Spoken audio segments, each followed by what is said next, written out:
국군이 책임지고 장병들의 행복은 우리가 책임진다. 대한민국 국군 장병들의 행복 수호대. 우리는 장병 여러분께 꽤나 진심인 편입니다. 열린 병영, 소통하는 병영으로 여러분들에게 한 발짝 성큼 다가가는 여기는 해군입니다. 반갑습니다. 반갑습니다. 좋습니다. 네. 자, 이번 주 금요일 11월 11일 이날은 우리 군의 아주 중요한 날입니다. 혹시 어떤 날인지 아시는 분? 오, 저요. 네. 11월 11일이면 아무래도 긴 과자를 나눠 먹는 그런 날인 거는 알겠는데 그걸 의도한 건 아니실 것 같고. 그렇죠. 혹시 무슨 날일까요? 아니, 혹시 설마 뭐 11월 11일 11사단 뭐 화랑동지의 아닌가요?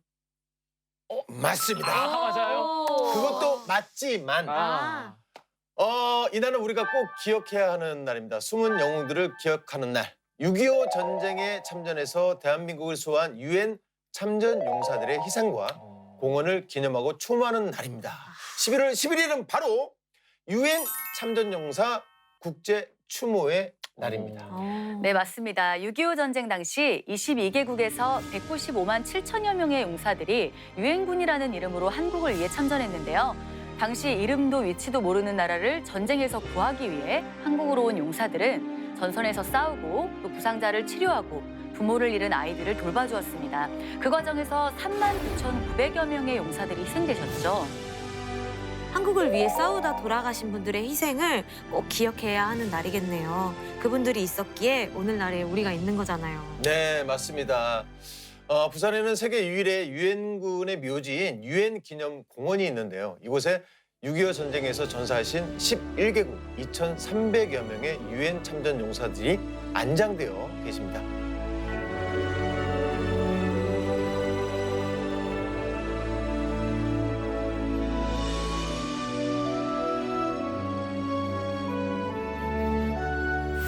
매년 11월 11일 11시에 유엔 참전 용사 국제 추모식을 거행하고 있거든요.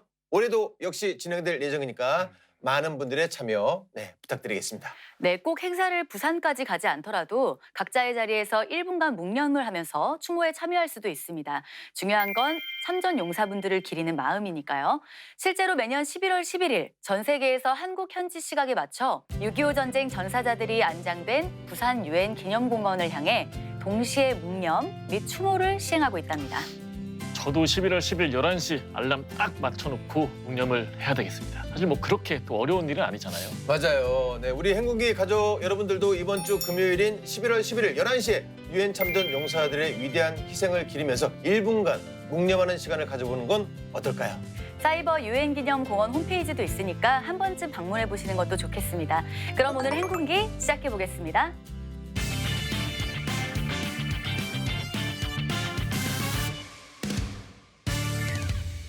대한민국 국군 장병의 행복 병영 프로젝트 행군기 그 첫 번째 코너입니다.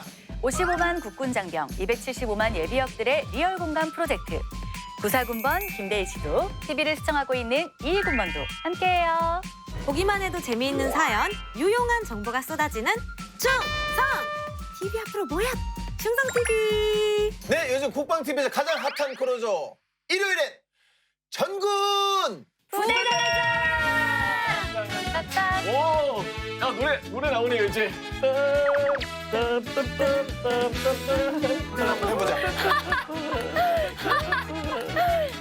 네. 자, 전군 부대자랑 반응이 아주 뜨겁습니다. 특히나 우리 부대에도 자랑거리가 많다. 우리 부대는 언제 출연하는 거냐. 우리 부대에도 빨리 소개해줬으면 좋겠다. 이런 소망들이 전해지고 있고요. 살짝 들리는 말에 의하면 전군 부대자랑 내년 후년까지 부대가 줄 서 있다는 소문이 있어요. 와. 예. 그리고 또한 SNS 반응도 아주 뜨겁습니다. 네. 특히나 입대를 준비하고 있는 친구들 사이에선 어디서도 듣지 못했던 정보, 실제 복무하는 장병이 들려주는 이야기를 들을 수 있어서 너무 좋다.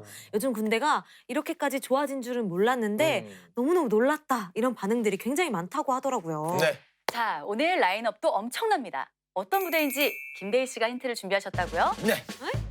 앞으로 어디까지 가세요? 스튜디오 밖으로 나가시려는 거 아니시죠? 자꾸 걸어 나가가 하며. 아, 이거 되게 유명한 노래인데. 네. 제가 지금 힌트를 드리고 있잖아요. 모르겠어요. 제가 지금 뭐 하고 있습니까? 뻗고 계세요. 자꾸 앞으로 지금 네, 앞으로 앞으로 지금 걸어가시는데. 걸어 나가고 있잖아요. 뭐죠? 앞으로. 아니 이게 스튜디오 밖으로 나가는 게 뭐 전진한다? 전진부대 아닌가요? 맞습니다. 자, 육군에서 가장 먼저 창설된 부대 국군의 퍼스트 6.25 전쟁 112회 전투 중에 112승에 빛나는 무적 불패의 신화 제1 보병사단의 전진부대 용사들을 모시겠습니다. 안녕하세요. 네, 어서 오세요. 반갑습니다. 네, 앉으세요. 네, 그럼 시청자분들께 한번 인사 부탁드릴게요. 네, 안녕하십니까. 1사단 제12보병여단 공보정원과장 대위 최승호입니다. 왜 1사단이 국군의 퍼스트인지 확실히 보여드리겠습니다. 안녕하십니까. 1사단 12보병여단 공보중대상병 이동헌입니다. 1사단에 전입하고 나서 오직 1등만 바라보는 남자, 더더욱 강한 남자로 다시 태어났습니다. 내 사전에 2등이란 필요 없다. 오직 1등이다. 오늘 녹화도 1등으로 잘하고 가겠습니다. 기대돼요. 우리 이동원 선병은 제 후배를 많이 닮은 것 같아요. 후배요? 박영진이라고. 좀 약간 닮으셨어요. 손은 누가 끼워? 다시 한 번. 손은 누가 끼워? 아, 1등으로 거듭났어요, 지금. 아, 오늘 녹화 기대됩니다. 좋습니다. 네, 아니 근데 또 부대명이 주는 포스가 남달라요. 국군의 퍼스트 1사단. 좀 1이라는 숫자가 정말 많은 걸 말해주잖아요. 뭐 네. 최고와 최초를 동시에 아우르는 숫자가 1인데 오늘 전진부대 정말 기대가 됩니다. 그렇습니다. 전진부대. 우리에게 낯선 부대가 절대 아닙니다. 가족 같은 부대예요. 왜냐? 날이면 날마다 우리가 성실하게 소개했던 부대거든요. 소연 씨 기억하시죠? 너무 기억나죠. 전 1사당을 통해서 6.25 전쟁 역사를 배운 것 같아요. 업적이 정말 화려하고 역사도 아주 깊은 부대죠. 우리 소연 씨가 1사단의 부대 소개서를 아주 꼼꼼하게 준비해 오셨다고요? 네. 그럼요. 업적이 너무 많아서 정리하느라 시간이 정말 오래 걸렸어요. 네. 앞으로 계속 나아가는 전진부대의 끝없는 부소서 지금부터 시작합니다. 대한민국의 자랑스러운 역사의 순간만 육군 제1보병사단이 언제나 함께했습니다. 가장 중요한 시기에 가장 중요한 곳에서 가장 중요한 임무를 수행하는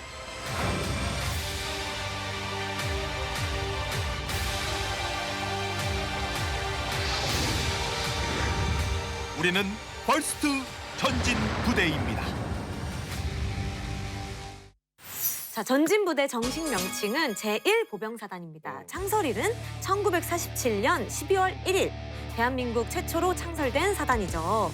그리고 이후 병력을 증강하여 1947년 제1보병사단의 모체인 제1보병여단을 창설했고 이후 병력을 증강하여 1949년 사단으로 승격했습니다. 네, 현재는 파주시 일대에 위치하고 있고요. 서북단 최전선에서 GP, GOP, 임진강 강한 경계를 맡고 있습니다. 캐치프레이즈는 충성, 명예, 단결입니다. 네. 부대 훈이 단조로워 보일 수 있는데 깊은 뜻이 담겨 있습니다. 먼저 충성은 조국을 위해 몸과 마음을 바친다는 희생 정신과 군인 정신의 핵심입니다. 그리고 명예는 조국과 부대의 영광을 지켜나간다는 투철한 사명의식이 담긴 군인 정신입니다. 마지막으로 단결은 지휘관을 중심으로 동고동락하는 전우애와 부대애로 전승의 요결을 뜻합니다. 어떻게 보면 핵심만 꽉꽉 눌러 담은 캐치프레이즈 같은데 너무 멋있는 것 같습니다, 진짜로. 근데 정말 부대 마크도 아주 위풍당당합니다. 방패 안에 숫자 1이 새겨져 있는데 이 부대 마크만으로 자부심이 아주 강렬하게 느껴지네요. 네. 저희 부대 마크 숫자 1은 국군의 최전봉이라는 의미이고요. 1이 적색인 건 단결과 충성심을 상징합니다. 바탕색이 황색은 민주주의의 수호와 평화, 애호를 뜻합니다. 가장자리 청색은 국가의 방패 역할을 하겠다는 의지인데요. 모양이 방패인 이유는 국가의 중추적인 역할로 우직하고 성실하게 국방을 수호하겠다는 마음가짐을 상징합니다. 그런 뜻이 있었군요. 네, 또 전진부대의 사단 마크는 육군 최초의 사단 마크이기도 합니다. 1950년 10월 3일 국진 작전 때 정식 제정된 마크입니다. 네. 와, 역시 1사단 전진부대 최초라는 타이틀이 아주 계속 붙네요. 네. 부소서를 또 살펴보면 경례 구호도 남달라요. 네. 전진! 한번 보여주시죠. 제가 일어서서 좋아요. 오, 역시 네. 손은 1등으로 거듭났네요. 전진. 좋습니다. 자, 경례구에서 메이커 무대의 기품이 느껴지지 않습니까? 여러분은 왜 1사단의 전진부대라는 명칭이 붙었는지 이유 알고 계세요? 혹시 전군 최초로 평양에 입성한 부대? 뭐 그래서 전진부대라는 명칭이 나온 거 아닐까요? 와. 맞습니다. 오. 전진! 자, 그렇다면 몇 년도, 몇 월, 며칠, 몇 시, 몇 분에 어떻게 평양에 입성했는지 거기까지 아시나요? 그거까지 아신다고요? 그거까지요? 그거까지? 스토킹 수준인데. 아니, 군튜버신데 그 정도는 알고 있어야죠. 아. 제가 나온 부대도 몰라가지고 이러니까 구독자 수가 안 느는 거야. 열심히 하도록 하겠습니다. 예.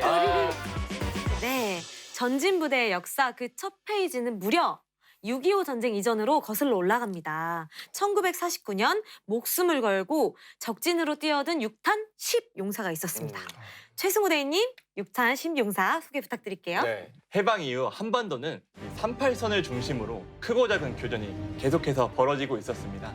당시 서부 전선의 요충지는 바로 개성의 송악산이었는데요. 서울로 가는 관문이기 때문에 남북 간 대치가 가장 치열한 곳이기도 했습니다. 바로 이곳에서 우리 1사단 6탄 10용사의 신화가 탄생했습니다. 1949년 북한군은 송악산을 방어하던 국군 1사단 11년대 진지에 기습 공격을 가합니다. 우리 국군도 즉각 반격을 가했지만 병력도 장비도 모든 것이 역부족인 상황이었습니다.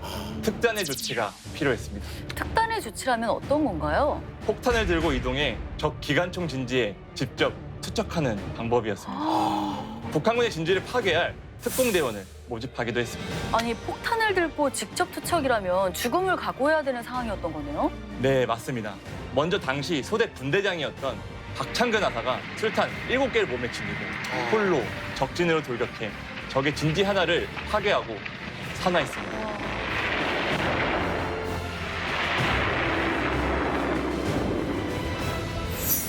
그런데 이 소식을 들은 용사들이 하나둘씩 자원하기 시작했습니다. 제가 뛰어들겠습니다. 제가 뛰어들겠습니다. 그렇게 용기를 낸 용사들은 모두 9명이었습니다. 와, 야, 정말 진짜 소름이네요. 소름 돋네요. 아, 정말 와, 진짜. 너무 멋있어요. 대단하시다 예, 예. 진짜. 진짜 정말 대단한 용기인데 저라면 정말 쉽게 결정하지 못했을 것 같아요. 그렇죠. 네, 맞습니다. 하지만 이들의 희생이 있었기에 적의 진지가 무력화됐고 송악산 고지를 무사히 탈환할 수 있었습니다. 그래서 1사단은 6탄 10용사의 숭고한 희생을 기리기 위해 매년 기념식을 거행하고 있습니다.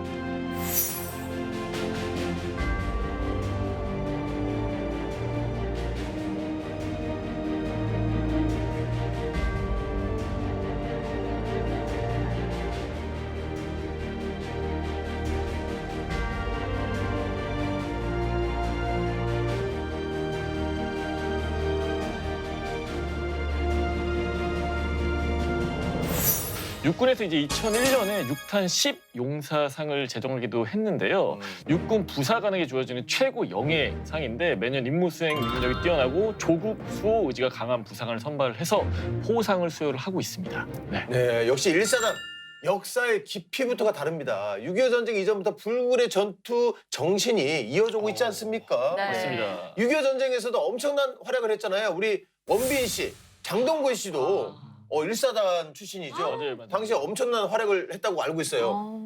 설마 태극기 휘날리며라는 영화를 말씀하시는 거라면 맞습니다. 네, 전진부대의 대표 업적으로 꼽히는 다부동 전투를 모티브로 한 영화인데요. 6.25 전쟁의 대표적인 전투, 6.25 전쟁 중 가장 치열했던 전투로 꼽히는 다부동 전투를 압도적인 승리로 이끌었습니다. 당시 이제 6.25 전쟁이 발발하고 3일 만에 서울이 함락됐잖아요. 속수무책으로 낙동강 이남까지 밀려나갔던 그때 정말 결정적인 승리를 거둔 게 바로 1사단이었습니다. 네, 맞습니다. 당시 국군과 미군은 낙동강에 방어선을 형성했습니다. 만약에 낙동강이 무너져 버린다면 대한민국이 사라질 수도 있는 상황이었습니다. 이 낙동강 방어선의 요충지는 1사단이 주력으로 맡고 있었던 다부동이었고 다부동은 대구에서 20km 정도 떨어진 경북 칠곡 지역을 이야기를 합니다. 다부동이 뚫려버리면 대구와 부산의 함락은 시간 문제였으니 북한군은 이를 노리고 총 공세를 가했습니다. 네.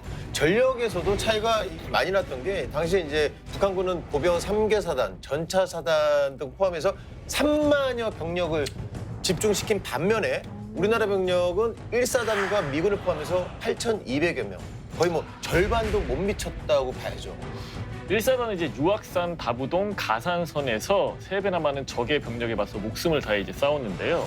8월 18일에 미군과의 협동으로 적진 돌파 작전을 전개했고 수암산, 유악산 일대를 뺏고 빼앗는 쟁탈전을 거듭한 끝에 마침내 8월 20일 적을 격퇴하고 승리로 이끌어냈습니다. 무려 55일 동안 벌어진 치열한 공방이었거든요. 아니 근데 전력 차이가 꽤 많이 났는데 어떻게 승리할 수가 있었던 거죠? 네, 당시 전투를 지휘했던 1사단장이었던 백선엽 장군님은 내가 물러나면 나를 쏴라 라는 말씀을 남기고 권총을 들고 적진으로 돌격하셨습니다.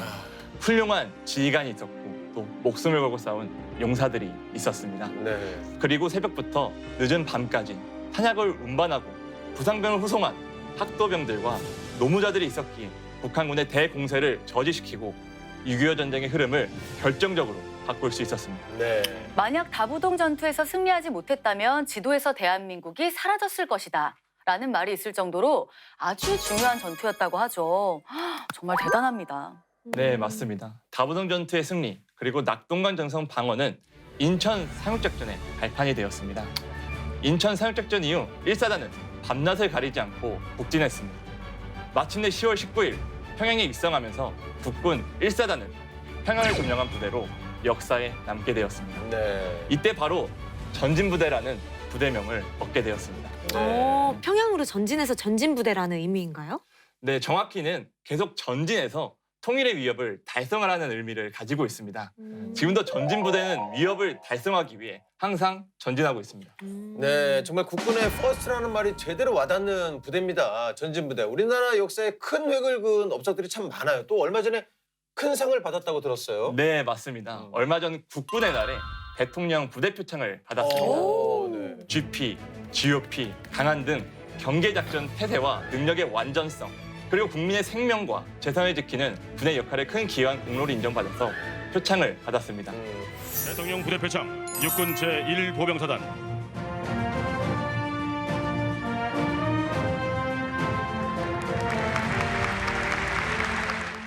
정말 자랑스럽고 뿌듯했습니다. 네, 아니 뭐 우리 그 최승호 대회도 마찬가지지만 이동훈 상병 이런 엄청난 역사를 갖고 있는 부대에 이 복무하는 기분 정말 남다를 것 같은데 어때요? 저는 항상 자랑스럽고 네. 친구들끼리 모이면 군대 이야기도 하고 자기 부대 이야기도 하잖아요. 네. 제가 우리 부대에 전공이 없었다면 지금의 대한민국도 없을 거다. 그리고 6.25 전쟁 때 평양에 최초 입성한 부대다라고 말하면 그냥 게임이 끝나고 다들 저를 부러워합니다. 아 그래요. 제 인생에 한 번뿐인 군 생활을 전진 부대에서 하고 있다는 게 너무 자랑스럽고 그래요. 좋습니다. 우리 부대 업적이 곧 나의 자랑 아니겠습니까? 이동훈 상병 마음가짐도 너무 기특하고 좋네요. 네. 자 계속해서 부대 속에서 살펴볼까요? 네. 자, 전진부대는 4개의 예하 부대가 있는데요. 11보병여단 6탄부대, 12보병여단 쌍용부대, 15보병여단 무적칼부대, 포병여단 으뜸부대가 있습니다. 자, 이름에서부터 패기가 느껴지는데 어떤 뜻인가요? 네, 6탄 부대는 6탄 10용사의 정신을 이어받은 부대입니다. 연대급에서는 최초로 대통령이 부대 명칭을 하사한 부대이기도 한데요. 또 12보병여단 쌍용부대는 평양을 제일 먼저 탈환한 부대입니다. 하늘과 지상을 자유자재로 석권하는 용처럼 막강한 힘을 가졌다는 의미를 갖고 있습니다. 15여단 무적칼부대 역시 평양의 최선두로 입성한 여단으로 대간첩작전에서도 대활약해 명성을 얻은 부대입니다. 네, 1사단이 있는 한 우리나라 서부전선은 걱정이 없네요. 네, 1사단의 임무가 아주 막중합니다. 전국에서 유일하게 GP, GOP, 강한까지 책임지고 있는 유일한 부대인데다가 또 이 내륙 GOP를 지키는 사단 중에서 서울과 가장 가까운 최전방 부대 아닙니까? 맞습니다. 전진부대는 전시 대한민국 수도권 방어를 위해 가장 기묘한 축선을 담당하고 있는 부대입니다. 네. 와, 서부전선의 GP, GOP, 그리고 강한까지요? 예, 맞습니다. 사단예하 경계부대의 도라대대요. 백학대대가 GP, GOP 경계를 담당하고 수색계대 용사들이 서부전선, 비무장지대에서 DMZ 현행작전을 수행하고 있습니다. 파주 임진각에서부터 문산천까지 임진각 저택 27.2km는 장단대대가 담당하고 있습니다. 네. 제가 또 동부전선 GOP에서 근무를 했지 않습니까? 거긴 또 산세가 이제 엄청 험한데, 근데 이제 서부전선 GOP 지형 같은 경우에는 어떤지 좀 궁금하긴 하거든요. 상대적으로 동부전선에 비해서 조금 완만해 보이기는 하거든요. 네, 맞습니다. 지형이 동부전선에 비하면 완만한 것은 사실이고 수도 서울과 가장 가깝고 또 6.25 전쟁 때 북한군의 주력 부대가 이곳을 넘어 공격했기 때문에 경계 근무의 긴장감만큼은 동부전선의 산만큼이나 높지 않을까 생각합니다. 네. 부대 속에서의 특이사항을 보니까 아주 특별한 임무도 담당하고 있어요. JSA, JA도 1사단이 담당하고 있다고요? 아니 우리나라에서 가장 중요하고 민감한 안보 지역들이잖아요. 네, JSA 공동경비구역 판문점은 알겠는데 JAA가 뭔가요? 네, JAA가 좀 생소하실 수도 있는데 네. JAA는 남북 공동 관리 구역을 뜻합니다. 여기 일본 국도 파주에서 남북 출입사무소 그리고 도라통문, 휴전선까지 이르는 지역을 의미하는데요. 여기가 바로 경의선 육로입니다. 이곳을 지키는 게 우리 경의선 경비중대입니다. 그러니까 이제 남과 북으로 연결된 지역의 중요 거점을 수호하는 장병들인 거네요. 네, 맞습니다. 현재 우리나라의 북한으로 통하는 육로가 딱 2개가 있습니다. 하나는 경의선 남북출입사무소, 또 하나는 동해선 남북출입사무소입니다. 이 2개의 육로 중 하나를 1사단이 지키고 있고 이 길은 군사적으로 안전이 보장되어야 되기 때문에 항시 군사 대비 태세 유지가 굉장히 중요합니다. 네. 예전에 그 개성공단 들어갈 때 검문했던 곳도 그 1사단 아니었나요? 네, 맞습니다. 거기가 바로 남북출입사무소입니다.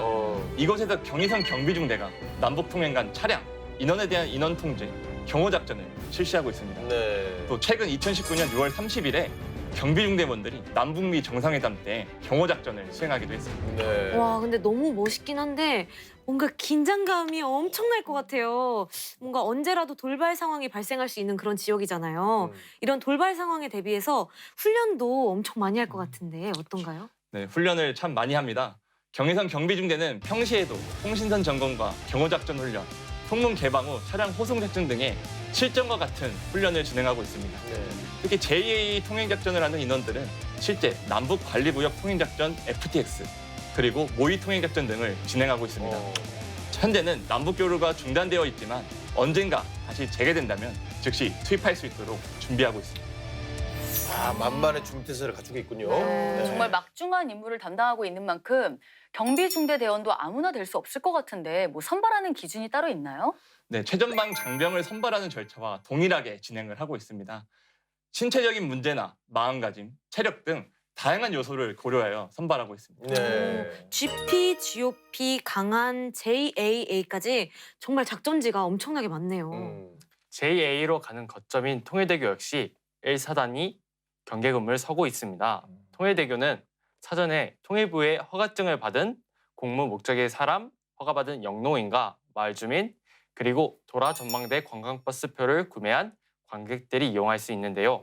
일평균 민간인 1000여 명, 관광객 1000여 명이 출입하는 곳이다 보니까 통일대교를 건너는 국민들의 안전을 위해 철저하게 출입 관리를 하고 있습니다.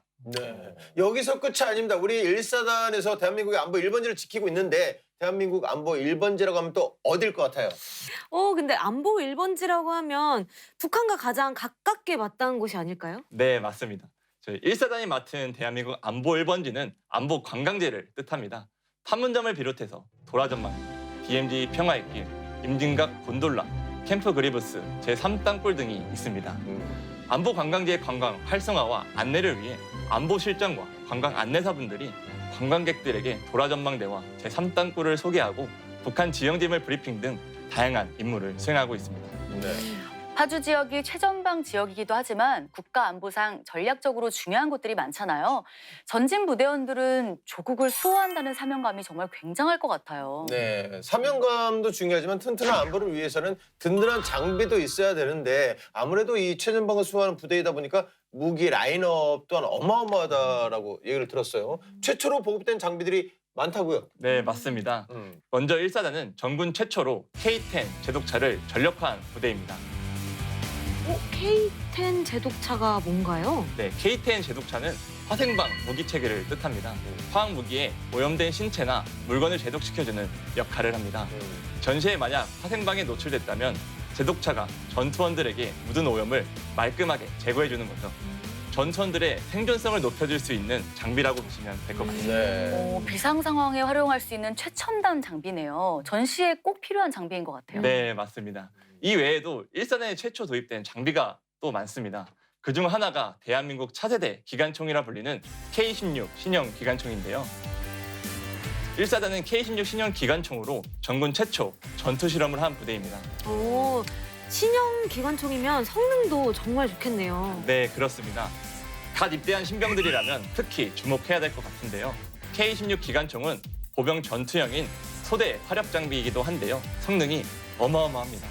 한 번에 200발 사격이 가능하고요. 200발을 발사하는데 소요된 시간은 단 10초입니다. 야, 10초에 200발이면 1초에 20발. 와, 대단하네요. 네, K16이 지금은 전 육군으로 보급되고 있는데 최초로 전투 실험을 한 부대가 바로 1사단 전진부대입니다. 네, 역시 최초, 최고, 최전방, 최선봉의 사단이라 최신 장비도 빨리 공급되는 것 같네요. 맞습니다. 오늘 전진부대원들의 이야기를 들으면서 참 이 여러분들의 노고에 정말 감사한 마음이 부쩍 듭니다. 네, 정말 대단해요. 맞습니다. 자, 전군 부대 자랑. 오늘은 자랑스러운 1사단과 함께 했는데요. 전진부대의 화려한 역사부터 대한민국 안보 요충지를 수호하는 자랑스러운 임무까지 들어봤습니다. 네, 다음 주에도 전진부대 이야기는 계속됩니다. 일요일 저녁 8시 TV 앞으로 모여!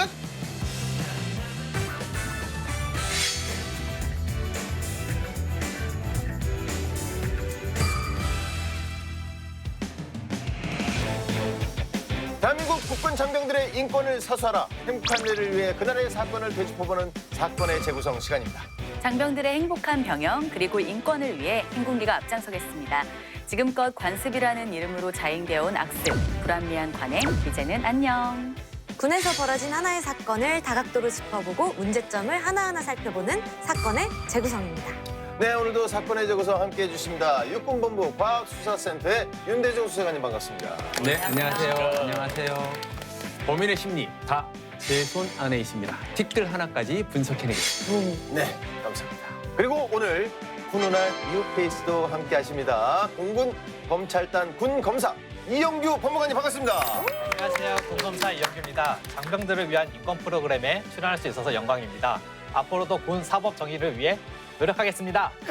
너무 귀여우시네요. 이런 부드러운 검사도 필요해요. 자, 그럼 오늘의 사연 바로 만나보시죠. 헐, 이거 완전 야. 소름 돋아. 도대체 왜 이런 글을 올린 거야? 질문이 끝나기가 무섭게 눈물을 뚝뚝 흘리기 시작해. 손이 고와서 그런지 좀 부들부들하다. 엉덩이는 완전 애플 힙이야. 야, 니네도 한번 만져봐. 탁살 돋아요, 진짜.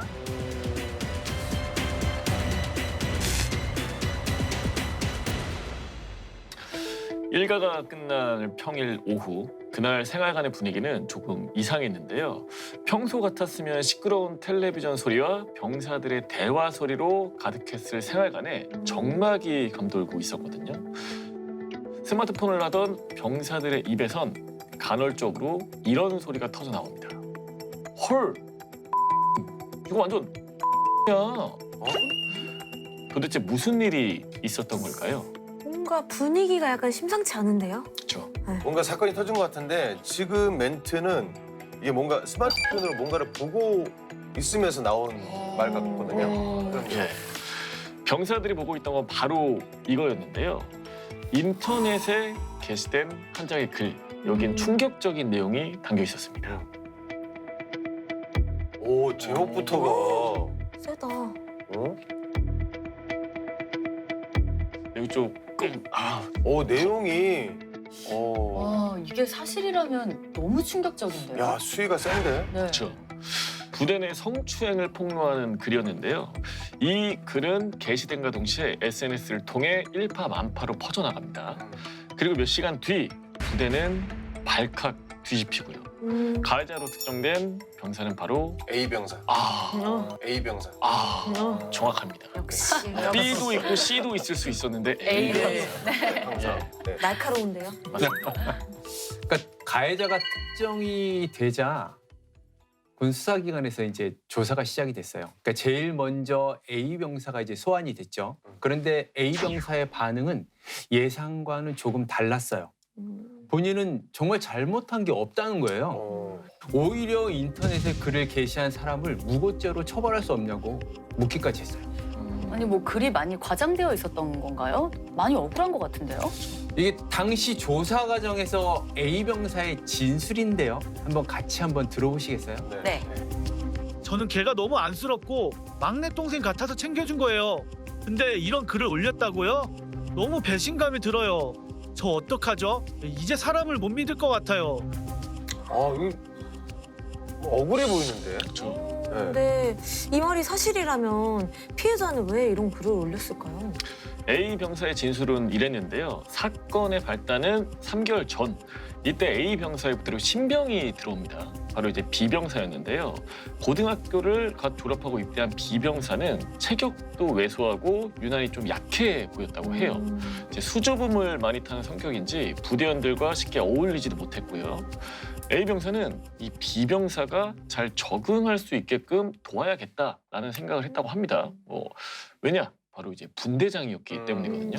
아니 군생활 해본 분들은 뭐 다 아시겠지만 신병이 딱 들어오면 보는 순간 느낌이 빡 오거든요. 이 친구가 군생활 적응이 만렙이다. 아니면 뭐 좀 관심이 필요한 그렇죠. 신병 같다. 이런 느낌이 오는데 A 병사가 분대장이었으면 더 신경이 쓰였겠죠.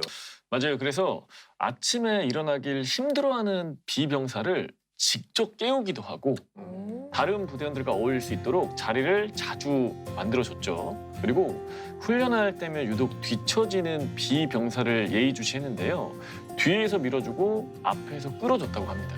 아니 지금까지 얘기만 들었을 때는 A 병사는 정말 좋은 선임 같은데. 그렇죠. 그러게요. 뭔가 전혀 문제가 없어 보이는데요. 그래서 그 A 병사의 말로는 B 병사 역시 그 A 병사를 친형처럼 믿고 잘 따랐다고 합니다. 둘 사이가 이제 얼마나 좋았냐면 일과가 끝나고 서로 안마까지 해주면서 고단함을 풀어주기도 하고 대화를 또 많이 했다고 하거든요. A 병사는 이제 훈련에서 뒤처지는 B 병사에게 현실적인 대안을 제시하기도 합니다. 야, 체력이 좋아야 남은 군생활 편하게 할 수 있다. 하루에 1시간씩 운동해도 체력 금방 늘어나니까 나랑 같이 운동하자. 너무 좋은 네. 선임분이시네요. 네네. 뭐 자기 시간까지 할애하면서 후임 운동까지 이렇게 가르쳐 주는 거잖아요. 뭐 후임인 비병사도 굉장히 든든할 것 같아요. 그러니까요. 그 운동이 끝나고 같이 샤워를 할 때면 직접 비병사의 등도 막 밀어줬다고 해요. 와. 그러니까 손이 등에 닿지 않아서 혹여나 비병사가 불편할까 봐요. 뭔가 이상한 점 느끼셨나요? 전혀 못 느끼겠는데요. 뭐 전혀 문제될 게 없는데 뭐가 문제가 된 그러게요. 거죠? 당시 수사를 하던 수사관도 당황스러웠죠. A 병사의 진술대로라면 말씀하시는 것처럼 별 문제될 게 전혀 없었으니까요. 네. 근데 도대체 B 병사는 왜 인터넷에 그런 글을 올렸을까요? 근데 너무 궁금해지는 게 무슨 억하심정이 있어서 글을 남긴 건지 좀 자세히 들어봐야 알 것 같은데요. 이야기를 듣기 위해서 B 병사를 소환을 했어요. 그리고 이제 물어봤죠, 이제. 도대체 왜 이런 글을 올린 거야? 근데 질문이 끝나기가 무섭게 B 병사가 눈물을 뚝뚝 흘리기 시작해요. 그리고 이런 말을 했다고 해요. 저 진짜 죽고 싶어요. 정말 어디 가서 말하기도 쪽팔려서 참고 있는 거예요.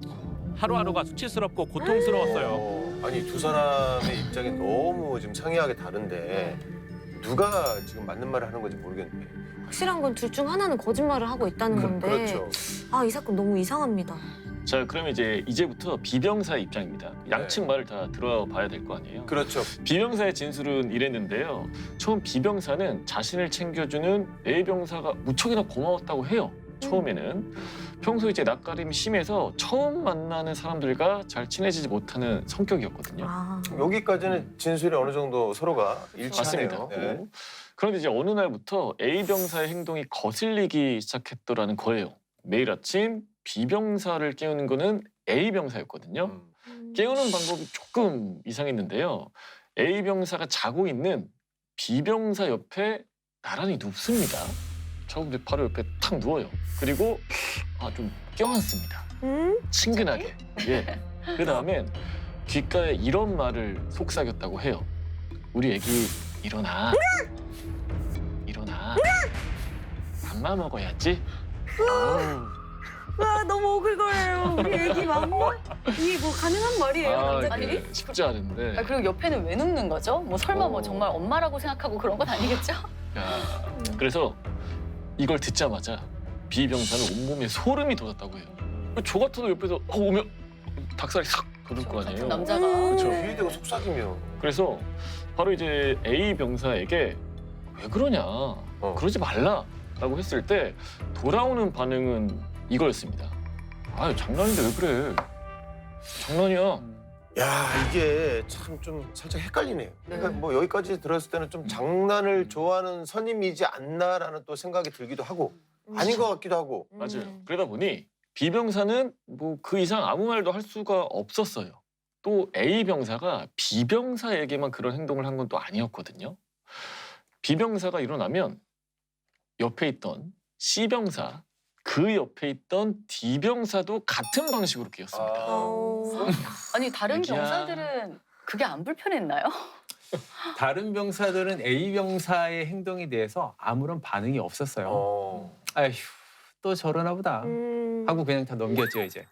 그래서 B 병사는 더 불만을 표시를 할 수 없었다고 해요.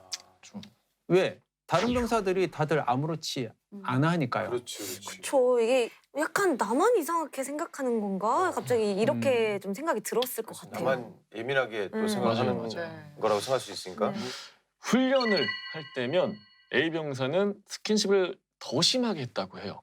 B 병사가 이제 잘 따라오고 있는지 주시를 하다가 조금이라도 뒤처지면 허리춤을 손으로 이렇게 감기도 하고요. 뒤에서 밀어준다는 명목으로 엉덩이를 여러 차례 이렇게 또 주물렀다고 합니다. 아니 밀어주는데 왜 엉덩이를 주물러? 보통 이제 군장을 이렇게 밀거나 아니면 당겨주는. 대신 들어주던가 뭐 이런 그러니까. 치료는 받지만. 아니 근데 여기서부터 이제 A 병사랑 B 병사의 진술이 너무 갈리는데 A 병사는 도와줬다고 생각을 하고 B 병사는 불편했다고 하니까 이게 네. 너무 다르네요. 그리고 이때 사건이 하나 발생을 하는데요. B 병사가 이날 엄청난 수치심을 느꼈다고 증언을 합니다. 훈련이 끝나고 A 병사는 B 병사에게 안마를 해달라고 부탁을 합니다. 뭐 말이 부탁이지 거의 뭐 강요에 가까웠다고 해요. 뭐 네가 해주는 안마를 받아야 좀 피로가 풀 것 같아. 손이 고와서 그런지 좀 부들부들하다. 예뻐 죽겠어. 소름 돋아. 좀 선을 넘네. 아니 이 정도 멘트는 좀 장난이라고 보기는 어려울 것 같아요. 그러면서 B 병사 손에 이것을 지어줍니다. 로션이요? 로션 왜요? 이거 뭐 발라서 마사지를 해달라는 건 아니겠죠 설마? 너무 아닌데 이거는? 이 로션을 발라서 부드럽게 마사지를 해달라는 거죠. 아까 A 병사 증언과는 좀 다른데요? 아까 A 병사는 서로 해줬다고 했잖아요. 네, 맞아요. 그리고 이렇게 느끼하고 과한 멘트는 없었어요. 좀 과하긴 해요. 네. 야 이거 정말 애매하다. 이게 뭐 냉정하게 보면 어떻게 보면 뭐 멘트가 좀 느껴서 그렇지 훈련 끝나고 뭐 전우들끼리 마사지 정도는 뭐 해줄 수 있지 않나 싶기도 하지만 또 아닌 것 같기도 하고. 그렇죠. 그러니까 A 병사의 불편한 터치는 체력 단련실에서도 계속 이어졌다고 해요. 네. 그러니까 운동을 가르쳐 주겠다면서 B 병사를 항상 체력 단련실로 불러낸 A 병사. 운동할 때 어디에 힘이 들어가야 되는지 짚어준다면서 자꾸만 몸을 이제 만졌다고 해요. 여기서 끝났으면 그러려니 했겠지만 A 병사의 행동은 조금 이상했다고 해요. 다른 병사들에게 B 병사의 몸을 만져보라고 하는 거죠, 이제. 얘 가슴엔 근육이 없는데 엉덩이는 완전 애플 힙이야. 야, 니네도 한번 만져봐. 뭐야? 그러니까 야 나 봐봐. 자기가 봐봐. 만져봐. 만져봐봐. 눌러봐. 뭐 이런 경우는 있지만 그렇죠. 본인의 의사와 상관없이 만져보라고 이렇게 한 거는 네. 좀 문제가 있지 않나. 그러니까요. 그리고 그 말을 듣는 당사자가 기분이 나쁘다면 어쨌든 문제가 있는 그렇죠, 거죠. 그렇죠. 그렇죠. 그리고 이제 샤워실에선 노골적인 시선이 이어졌다고 하는데요. A 병사가 B 병사의 신체 부위를 노골적으로 계속 쳐다보곤 했다는 거죠. 이렇게 보는 거죠. 한참을 쳐다보니 말도 없이 슥 와서 등에 또 비누칠을 또 해주기까지 했다고 합니다. 별로다. 그러면 이제 당황하잖아요. 당황해서 소리를 지른 B 병사에게 A 병사는 이런 말을 했다고 합니다. 아, 남자끼리 왜 그래? 이걸 이상하게 생각하면 네가 더 이상하다, 야.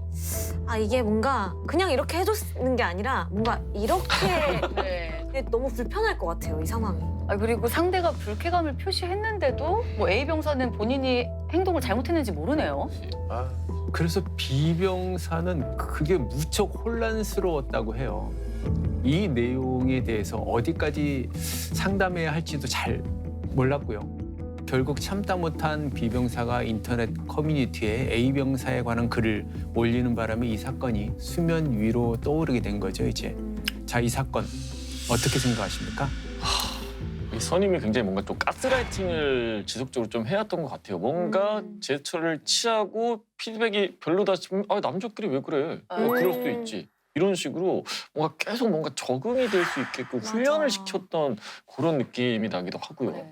뭐 적당한 스킨십은 또 이렇게 관계를 더 도둑하게 할 수 있으니까 뭐 이렇게 아이 자식아 하고 이렇게 뭐 어깨동무까지는 뭐 이해할 수 있는데 이게 네. 선을 넘는 순간 이게 애매해지거든요.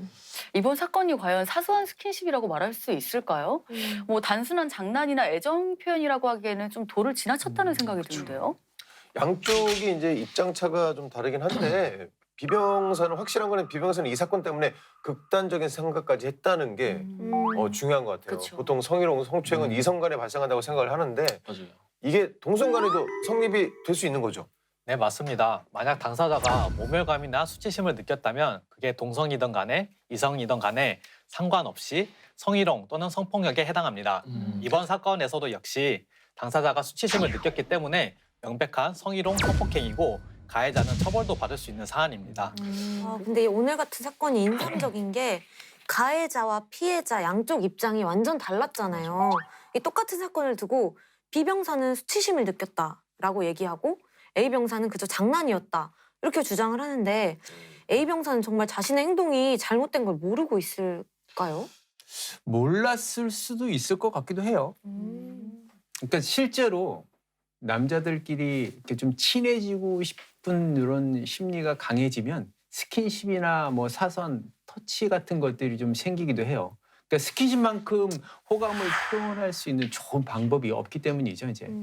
하지만 사람에 따라 스킨십에 담긴 의미가 완전히 달라질 수 있어요. 호감의 표시일 수도 있고 희롱하기 위한 방법일 수도 있겠죠, 이제. 따라서 평소 A 병사의 성격과 상황을 잘 파악하는 것이 중요한데요. 이번 사건에서 A 병사는 성적으로 무엇을 느끼기 위한 행동이라기보다는 좀 친근감의 표시로 하는 행동으로 보여요. 그러니까 자신의 잘못을 모르는 경우도 있을 것으로 판단이 됩니다.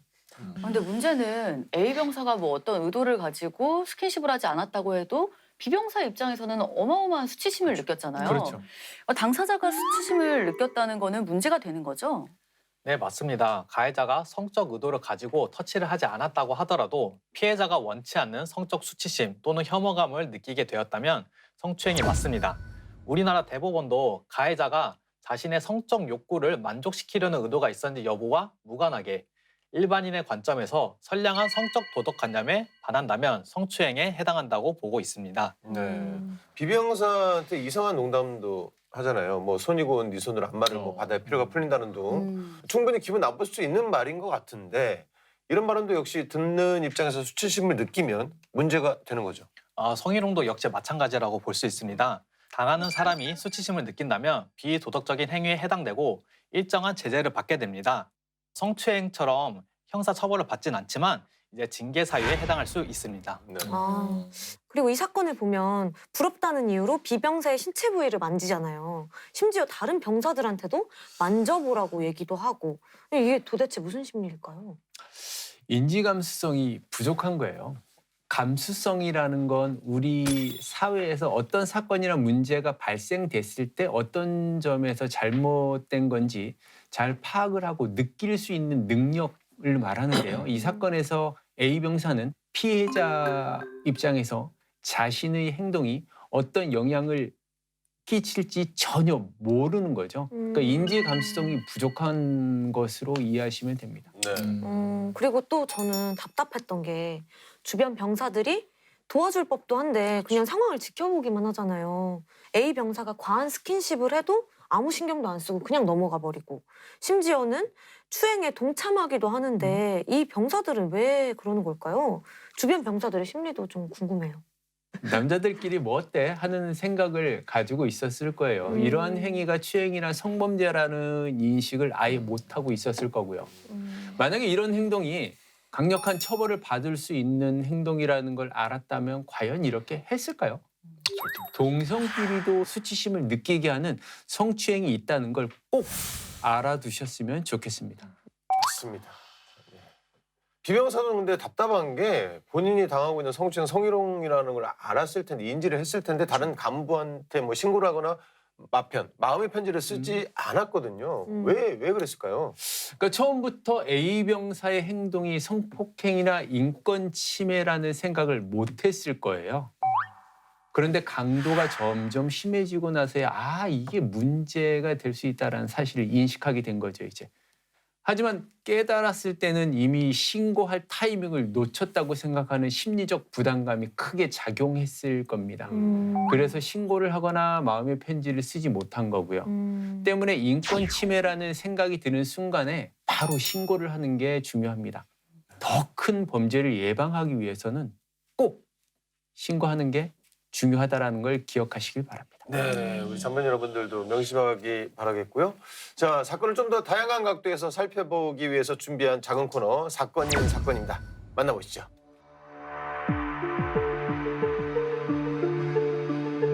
오늘의 사건, 말로 상대방에게 씻을 수 없는 상처를 입힌 사건입니다. 모 부대엔 유난히 친한 가, 나 병사가 있었습니다.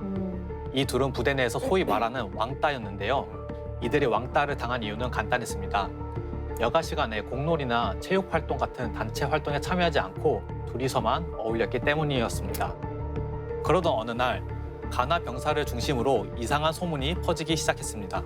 둘이 사귄다, 연애한다는 소문이었죠. 처음에는 두 병사는 들려오는 소문을 무시했습니다.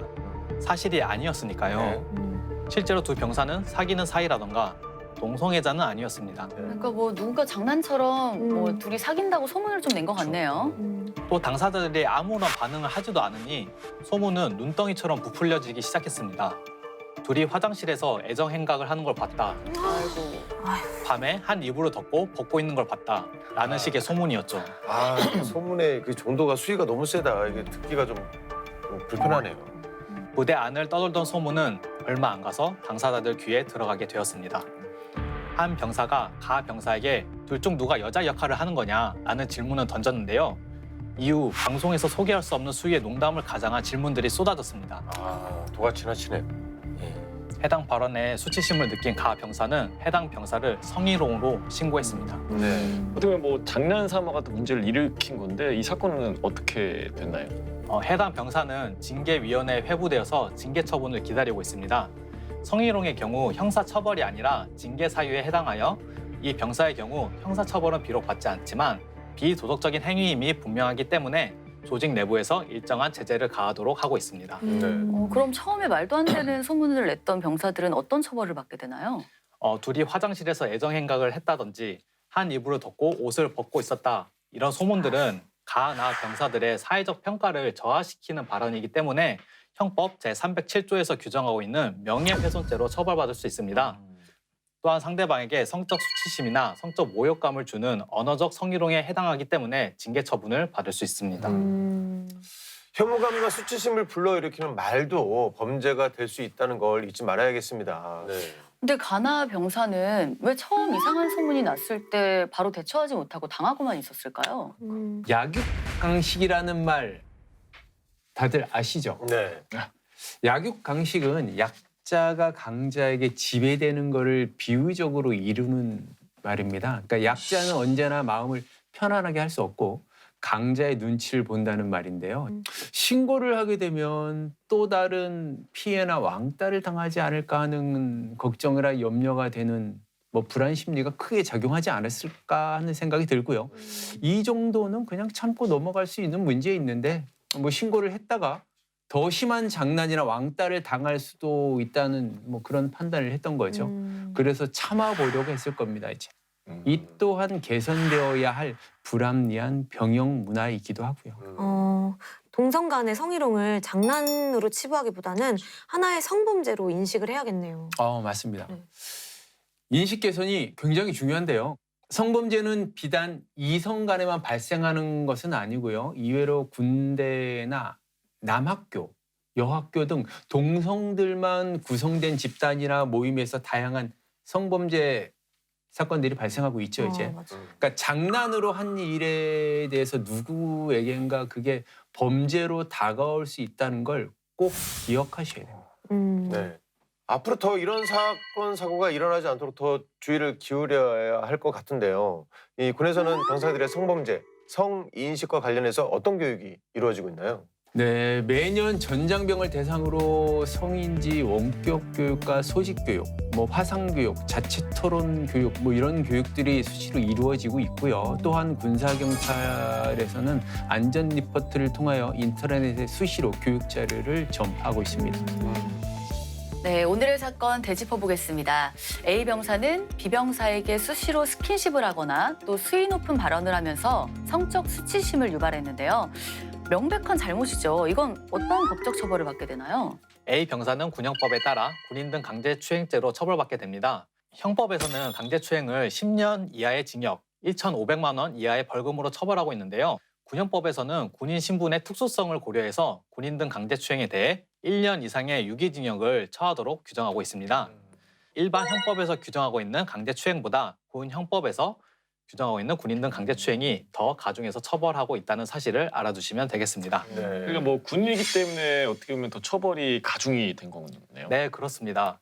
그리고 A 병사에 대한 처벌은 형사처벌에서만 끝나지 않습니다. 형사처벌이 끝나게 되면 B 병사를 강제추행한 점에 대해서 징계위원회를 거쳐 별도의 징계 처분까지 받게 됩니다. 네, A 병사가 다른 병사들에게 B 병사의 몸을 만져보라고 하잖아요. 뭐 이때 B 병사의 신체를 만진 다른 병사들도 처벌을 받나요? 다른 병사들도 B 병사의 몸을 만진 이상 A 병사의 지시에 가담한 것이어서 처벌을 면할 수 없을 것으로 보입니다.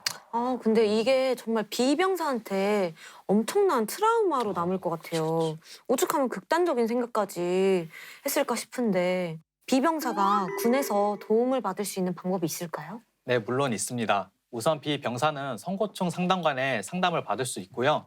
또 부대 관리 훈련에서는 성폭력 피해자에 대한 2차 가해를 방지하기 위해서 많은 규정들을 마련하고 있습니다.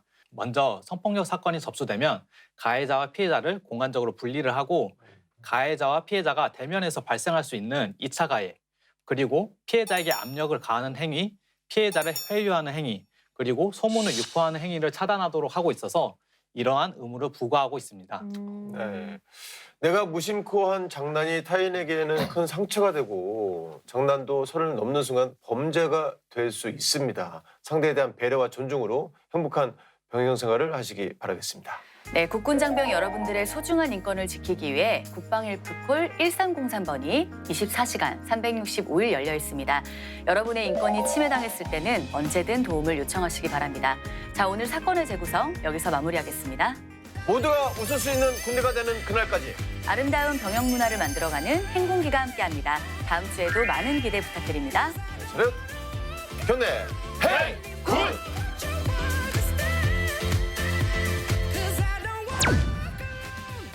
사건은 이제 A 하사가 전이 본 그 시점으로 돌아갑니다. 우리가 제일 싫어하는 소리. 뭐야. 왜 그러는 거야, 진짜? 스토킹이거나 괴롭히기 위해서 일부러 너무 무섭다. 실수라고 하기에도 좀 애매한 일을 가지고 너무 예민하게 대하는 것 같은데요. 전군! 사단장님과 소통할 수 있는 창구가 있습니다. 일명 오픈 채팅방인데요. 그리고 저는 이걸 먹을 줄 몰랐는데 처음 먹었어요. 처음 먹었어요.